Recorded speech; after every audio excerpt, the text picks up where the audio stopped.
बिस्मिल्लाहिर्रहमानिर्रहीम। मैं हूं मोहम्मद आसिफ चौधरी और हमारी इनकम टैक्स ऑर्डिनेंस 2001 पे जो लेक्चर की सीरीज़ चल रही हैं उनमें आज हम पढ़ेंगे चैप्टर 10 प्रोसीजर्स और उसका पार्ट थ्री है अपील्स का।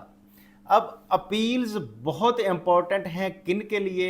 उन वकला के लिए जो नए आ रहे हैं इस फील्ड में, उन ऑफिसर्स के लिए जिन्होंने केसेस बनाने हैं और फिर अपील में जाके क्या क्या प्रोसीजर है, क्या अपनाना पड़ता है वो अपील के लिए कि उसमें वो अनाइड ना हो कमिश्नर अपील। और फिर उन बिजनेसमैन्स के लिए कि जिन्होंने नया हायर करना है कंसल्टेंट या इससे करना है, और बाकी सारे लोग जो टैक्सेशन को डील करते हैं उनके लिए ये बहुत ही इम्पोर्टेंट है।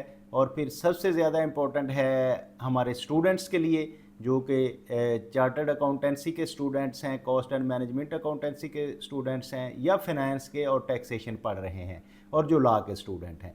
ये सब के लिए आज का टॉपिक बहुत ही इम्पोर्टेंट है कि इसमें अपील्स का सारा तरीक़ेकार आपको बताया जाएगा, एपलेट फोरम कितने हैं, किस किस फोरम के लिए टाइम लिमिटेशन क्या है, और उस फोरम ने कितनी देर में ये डिसाइड करना है। ये सारी चीज़ें आज के टॉपिक में डिस्कस की जाएंगी। तो उम्मीद है आप साथ रहेंगे तो आप बहुत लर्निंग कर लेंगे। तो अपील्स में हमारा सेक्शन 126 है, पेकुनियरी ज्यूरिसडिक्शन इन अपील। अच्छा, ये एक अमेंडमेंट आई थी लॉ में कि कमिश्नर अपील के लिए एक लिमिट मुकर्रर कर दी गई थी कि अगर 2 मिलियन तक का केस होगा या 20 मिलियन तक का केस होगा तो वो जो है कमिश्नर अपील के पास जाएगा। उसके अलावा बाकी जो केस होंगे वो सारे डायरेक्ट एपलेट ट्रिब्यूनल में चले जाएंगे। तो अब ये इस बजट में जो अब बजट 25-26 का आ चुका है और आलमोस्ट अप्रूव हो चुका है, उसमें ये कंडीशन ख़त्म कर दी गई है। हाँ, अलबत्ता उसमें टैक्स पेयर के लिए एक ये ऑप्शन रखी गई है कि अगर वो एक कमिश्नर अपील का फॉर्म जो है वो बाईपास करना चाहे तो वो कर सकेगा।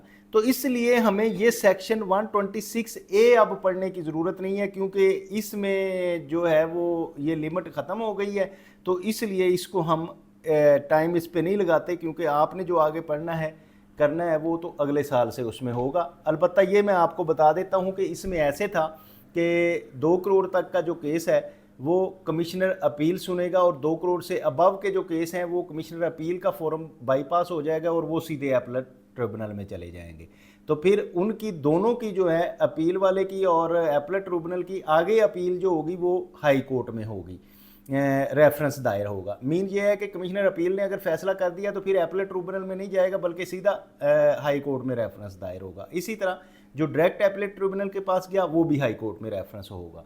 लेकिन क्योंकि ये अब ख़त्म हो गया है तो इसलिए इसके बारे में मैंने बता तो दिया है, लेकिन इतनी तफसील से इसको हमें पढ़ने की ज़रूरत नहीं है।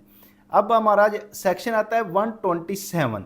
127 सेक्शन जो है वो है अपील टू द कमिश्नर। ये क्यों करनी पड़ती है? अब किसी टैक्स पेयर का ऑडिट हुआ, उस टैक्स पेयर का जो ऑडिट किया गया वो उससे एग्रीव्ड हो गया, उसे वो बात पसंद नहीं आई। उसने कहा जी मेरे एक्चुअली इतना टैक्स नहीं बनता था जितना असेसिंग ऑफिसर ने लगा दिया। वो कमिश्नर हो सकता है, डिप्टी कमिश्नर हो सकता है, असिस्टेंट कमिश्नर हो सकता है, कि उसने जितना आपका टैक्स लगा दिया आप उससे एग्रीव्ड हो गए। आपके ख्याल में ये टैक्स मेरा इतना नहीं बनता था, मुझे गलत टैक्स लगा है। तो आपके पास फिर ये हक है कि आप एपलेट फोरम में कमिश्नर अपील के पास जाके अपील कर सकें कि नहीं जी ये मेरे साथ ज़्यादती हुई है, जिसमें आपने कोई ग्राउंड्स ऑफ अपील देने हैं कि किस तरह से आप समझते हैं आपके साथ ज़्यादती हुई है। एक प्रेस्क्राइब्ड फॉर्म में आपने अपील दायर करनी है, उसकी कुछ फ़ीस है वो आपने देनी है। तो वो जब आप अपील फ़ाइल कर देंगे तो फिर कमिश्नर अपील जो है वो दोनों पार्टियों को बुलाएगा और उसकी एडजुडिकेशन करेंगे। तो वो देखेंगे कि क्या आपका पॉइंट ऑफ व्यू क्या है और डिपार्टमेंट का पॉइंट ऑफ व्यू क्या है। फिर उसके अगेंस्ट उन्होंने एक अपना फ़ैसला दे देंगे, और वो फैसले का क्या तरीक़ेकार है, कितने दिनों में उन्होंने देना है, कितनी उसमें एडजर्नमेंट दी जा सकती हैं, और उस फैसले के मानना है आपने या उसके आगे फिर आपने अपील करनी है, या वो आपकी मर्ज़ी के साथ डायरेक्शंस दे देंगे ऑफिसर को कि इस तरह से इसका फ़ैसला करें। तो ये सारी चीज़ें हम इस लॉ में पढ़ते हैं कि लॉ इसके बारे में क्या कहता है। लॉ कहता है जी सब्जेक्ट टू सेक्शन 126A, जो कि अब ख़त्म हो गया, जैसे कि मैंने बताया था कि वो उसकी एक लिमिट रख दी गई है, अब वो लिमिट वाला तो ख़त्म हो गया। Person dissatisfied with any order pass by the commissioner on an officer of inland revenue sub section 2A of section 120, किस किस के अब ऑर्डर होंगे पास, जैसे कि सेक्शन 120 में हुआ है, सेक्शन 121 में हुआ है, या अमेंडेड असेसमेंट हुई है 122 में, या सेक्शन 143 में हुआ है, या 144 में, 162, 170, 182 और 205। इन सेक्शंस में के तहत आपके खिलाफ कोई फैसला हुआ और उस फैसले से आप अग्रीव्ड हो गए, आपने कहा जी नहीं मैं ये बात नहीं मानता। Or an order under sub section 1 of section 161 holding person to be a personally liable to pay amount of tax are an order clause F of subsection 3 of section 172 declaring as the representative of non-resident person। किसके खिलाफ, जो tax payer है या कि non resident person कोई है और उसका रिप्रेजेंटेटिव है, उसमें ये जो ऊपर सेक्शंस मैंने बयान किए, इन सेक्शंस में उसके खिलाफ कोई फैसला हो गया। or an order giving effect of finding direction in and order made by a part the commissioner appeals the appellate tribunal, high court or supreme court, or an order under section 221 refusing or rectifying the mistakes, या फिर वो commissioner appeal, appellate tribunal, high court, supreme court में कोई question of law discuss हुआ और उसमें ये बताया गया कि वो उसका अफेक्ट देना है, कोई मिस्टेक हो गई है, आइदर इन फुल और part as claimed by the tax payer, an order having the effect enhancing the assessment और रिड्यूसिंग अ रिफंड और otherwise increasing the liability of the person may prefer an appeal to the commissioner appeal against the order. तो ये जो होगा जिसमें उसके खिलाफ ज़्यादा बना दिया गया, ज़्यादा लाइबिलिटी क्रिएट कर दी गई, या उसका रिफ़ंड था और उस रिफ़ंड को रिड्यूस कर दिया गया, तो फिर इन सारे सेक्शंस में उसके पास हक है कि वो कमिश्नर अपील के पास इस ऑर्डर के अगेंस्ट, जो कि इन सेक्शंस में हुआ, जो उसके ख़िलाफ़ ऑर्डर हुआ, उस ऑर्डर के अगेंस्ट कमिश्नर अपील के पास अपनी अपील फाइल करे। तो वो एक जुडिशियल फॉरम है और उसमें कमिश्नर अपील, गो के ये FBR के ही स्ट्रेंथ पे होते हैं कमिश्नर अपील, तो उसके पास वो अपील की जा सकती है और टैक्स पेयर उसको अपील करेगा। अब और क्या इसमें शामिल है, no appeal under sub section 1 shall be made by a tax payer against an order of assessment, कि जो ऑर्डर ऑफ असेसमेंट है जिसमें unless the tax payer has paid the amount of tax due under sub section 1 of section 137, कि जो उसकी amount due बनती थी उसकी असेसमेंट के अगेंस्ट और उसने वो अगर जमा नहीं करवाई, मेन ये है कि ड्यू डेट पे उसने अपनी रिटर्न में जो पेमेंट बन रही थी वो जमा नहीं करवाई, तो वो जो है अपील नहीं कर सकेगा अंडर सब सेक्शन 1। तो जो अब अपील है उसका क्या है, an appeal under sub section 1 shall, तो अपील में क्या क्या चीज़ें होनी चाहिए, ये एक गौरतलब बात है। जो नए वकला बन रहे हैं, स्टूडेंट्स हैं जिन्होंने कल को अपील करनी है, तो ये बात को ज़हन में रखें, be in a prescribed format, एक फॉर्मेट है रूल के मुताबिक बना हुआ है, उसके मुताबिक आपकी अपील होनी चाहिए। Be verified in a prescribed manner, और प्रिस्क्राइब्ड मैनर जो उसके बताए गए हैं बाय रूल्स में, उनके मुताबिक वो वेरीफाई होनी चाहिए।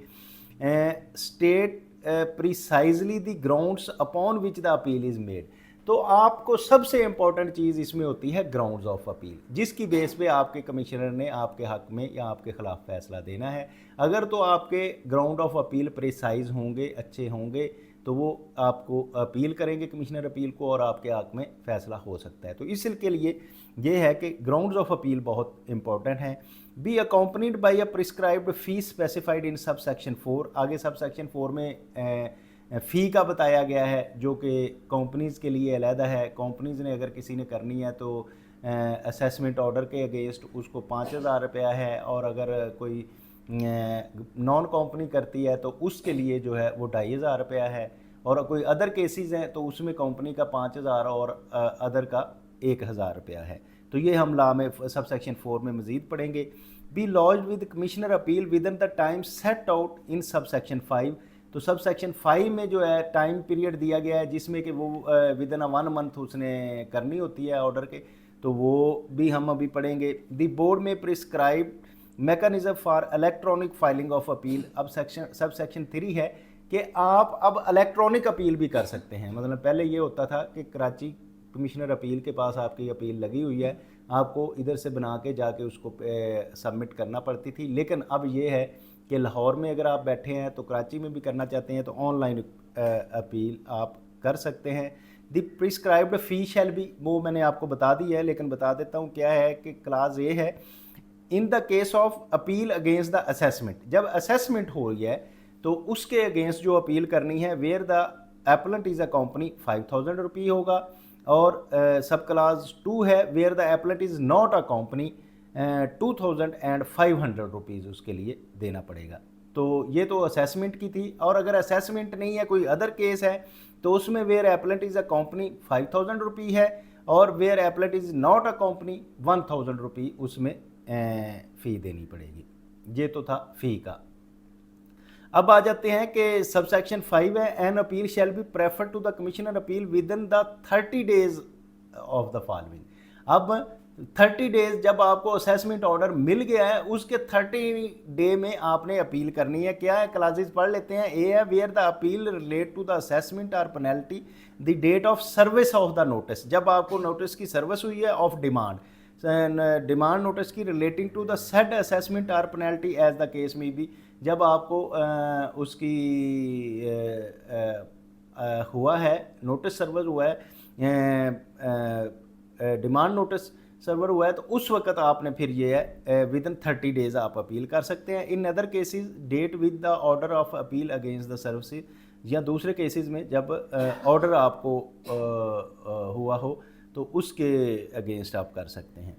तो इसमें सब सेक्शन 6 है, द कमिश्नर अपील में upon application in writing by the appellant admit an appeal after the expiration of the period specified subsection 5 if the commissioner appeal is satisfied that the appellant was prevented by a sufficient causes from lodging the appeal within the period।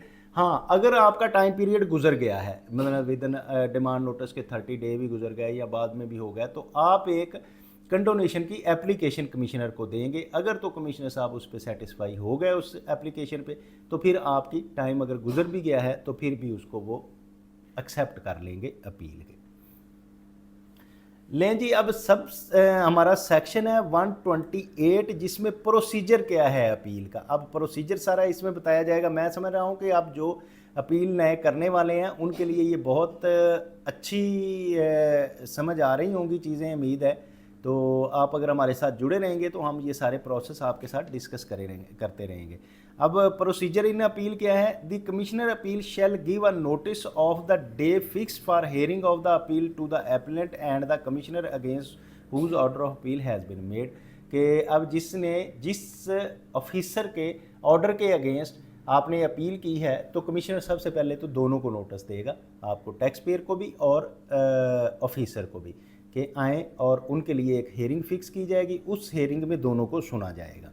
Section 1 है, where in a particular case the commissioner appeal is of the opinion that the recovery of tax levied under this ordinance, कि जहाँ इस ordinance के तहत recovery लग रही है, shall cause undue hardship to the taxpayer he after affording opportunity being heard to the commissioner against whose the order of appeal has been made may stay the recovery of such tax for the period not exceeding the 30 days in aggregate। तो अब कहीं commissioner appeal feel करता है कि ये tax payer से hardship में recovery की जा रही है तो ये ठीक नहीं है, तो वो इसके अगेंस्ट स्टे दे देते हैं जो कि 30 डेज़ तक के लिए वैलिड होता है, कि 30 डेज़ में वो टैक्स पेयर से रिकवरी नहीं की जा सकती। सब सेक्शन 2 है, the commissioner appeal may adjourn the hearing of the appeal for time to time. तो ज़ाहिर है कि जब वो उस पर फैसला पहली हेयरिंग पे नहीं हो सका तो केस को अडजर्न किया जा सकता है, ये कमिश्नर के पास इख्तियार है। सब सेक्शन 3 है, द कमिश्नर अपील में before hearing of an appeal allow an appellant to file a new ground of appeal not specified in the ground of appeal already filed by the appellant where the commissioner appeal is satisfied that the omission of the grounds from appeal was not willful or unreasonable।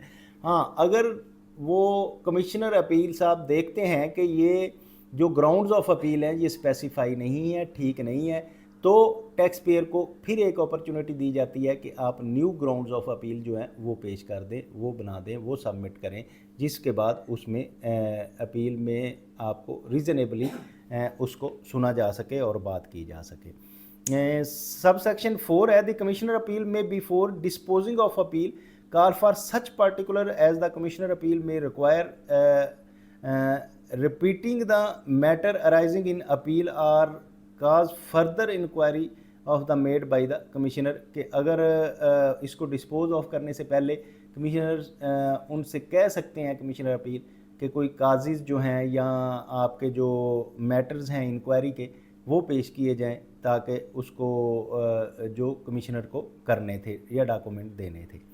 Subsection 5 है the commissioner appeal shall not admit any documentary material or evidence which was not produced before the commissioner unless the commissioner appeal is satisfied that the appellant was prevented by a sufficient causes from producing such material or evidence before the commissioner। हाँ, अगर commissioner ने पहले उससे जो documents require किए थे और उसने वो डॉक्यूमेंट्स कमिश्नर को प्रोड्यूस नहीं किए तो अब कमिश्नर अपील को वो प्रोड्यूस नहीं कर सकता। लेकिन अगर ऐसी सिचुएशन हो कि वो उस पर ऐसी काजिज़ हों कि उसने पेश कर दिए गए थे, वो देखे नहीं गए या उसको पेश करने का मौका नहीं दिया गया, उसको हेयरिंग का मौका नहीं दिया गया, उसको सुना नहीं गया, उसको लेटर नहीं मिला, तो फिर जो है कमिश्नर अपील जो है उसमें उसकी बात सुन सकते हैं और वो डिसीजन कर सकते हैं। लेकिन जी ये तो प्रोसीजर हो गया कि अपील के दौरान क्या होना है। तो अब आ गई बारी 129 की कि डिसीजन ऑफ अपील, जो फैसले अक्सर अपील के मिलते हैं कि अंडर 129 सेक्शन के तहत अपील के फैसले मिलते हैं, उनमें क्या होता है। In disposing of an appeal lodged under section 127 the commissioner appeal may जो लॉज की गई थी अंडर 127 जो अपील की गई थी, अब उसमें 129 में अपील के क्या कर सकता है commissioner, make an order to confirm. एक तो ये बात है कि वो कन्फर्म कर सकता है कि ये ऑर्डर जो असेसमेंट ऑफिसर ने किया था ये ठीक किया था, इसको कन्फर्म कर दिया। मॉडिफाई आर अनल, या फिर उसको मॉडिफाई भी कर सकते हैं कि ये बातें आपकी ठीक हैं, ये गलत हैं, ये जमा करवा दें, ये रहने दें। The assessment order after examining such evidence as required by him representing the matter arising appeal or causing such further requires to be made by the deems fit. या फिर ये है कि उसको मॉडिफाई इस तरह से कि कोई अगर डॉक्यूमेंट उसने प्रोवाइड कर दिया जिसमें उसने प्रूफ कर दिया कि ये इस पे केस नहीं लगता, टैक्स बनता, तो उसको या उसकी इंक्वायरी करते हुए कोई नई चीज़ पता चल गई तो उसको मॉडिफाई कर सकता है। In other case make such order as the commissioner में अपील में थिंक फिट, कि जो भी कमिश्नर इस चीज़ में फिट समझता है वो उसको कर देगा। सब सेक्शन 2 है the commissioner appeal shall not increase the amount of any assessment order और decrease the amount of any refund unless the appellant has been given a reasonable opportunity showing cause against such increase और decrease of the case may be. हाँ, अब जब commissioner appeal के पास case आया तो एक limit थी, फ़र्ज़ किया कि टोटल टैक्स इतना बनता है। अब कमिश्नर अपील उस टैक्स को बढ़ा नहीं सकते, एक बात। दूसरा जो है उसका जो रिफंड जितना था उसको कम नहीं कर सकते। कब तक के, जब तक उसको शो काज नया ना दिया जाए, उस केस के कोई नई अगर पता चला है कोई डेफिशिएंसी है, डिस्क्रिपेंसी है, उसका जब तक शो काज नया नहीं दिया जाएगा उस वक्त तक उसकी ना तो लाइबिलिटी को बढ़ाया जाएगा ना रिफंड को कम किया जाएगा। इसी तरह whereas the result of appeal any change is made in the assessment or of an association of person or a new assessment of an association of person in order to be made, the commissioner appeal may authorize the commissioner to amend accordingly, and assessment order made on the members of the association and time limit of subsection 2 of section 122 shall not apply to making such amended assessment। कि यहाँ कहीं किसी AOP का जो है वो फैसला आ गया, उसकी असेसमेंट हो गई तो उसमें अमेंड कर दिया गया कमिश्नर को, तो फिर वो कमिश्नर को बाउंड है कि उनके जो पार्टनर्स हैं उनके लिए भी टाइम लिमिट ख़त्म हो जाएगी और वो उसके अकॉर्डिंगली असेस कर सकेंगे। इसी तरह सबसेक्शन 4 है, as soon as particular after deciding an appeal the commissioner appeal shall specify the order of amount tax upheld serves his order and the appellant and the commissioner. तो जब वो amount specify की जाएगी, उसका decision किया जाएगा, जो amount upheld हुई है उसके बारे में कमिश्नर को और एप्लेंट को वो उसके फैसले से आगाह किया जाएगा। एक प्रोवाइजो है इसके लिए, provided that such order shall be pass not later than 120 days. जिस तरह से आया था ना उसमें हमने असेसमेंट का पढ़ा था सेक्शन 11 सेल्स टैक्स में, कि उसमें भी विदिन 120 डेज जो है आपने असेसमेंट असेसिंग ऑफिसर ने करनी है। तो कमिश्नर अपील के पास भी 120 डेज हैं जिसके अंदर अंदर अपील की जा सकती है। For the date of filing of appeal or within an extended period of 60 days. तो उसमें अगर नहीं हो सकी, लेट हो गई है, तो उसको 60 डेज के लिए और एक्सटेंड किया जा सकता है। For the reason to be recorded writing in the commissioner appeal, के उसको रीज़न दे के, एक रिकॉर्डेड रीज़न दे के कमिश्नर अपील जो है 60 डेज इंक्रीज़ किया जा सकता है। हाँ, लेकिन इसमें यह है कि ये हम अगले ला आ रहा है प्रोवाइजो में ही पढ़ते हैं, provided further that any period during which the hearing of appeal is adjourned at the request of the appellant।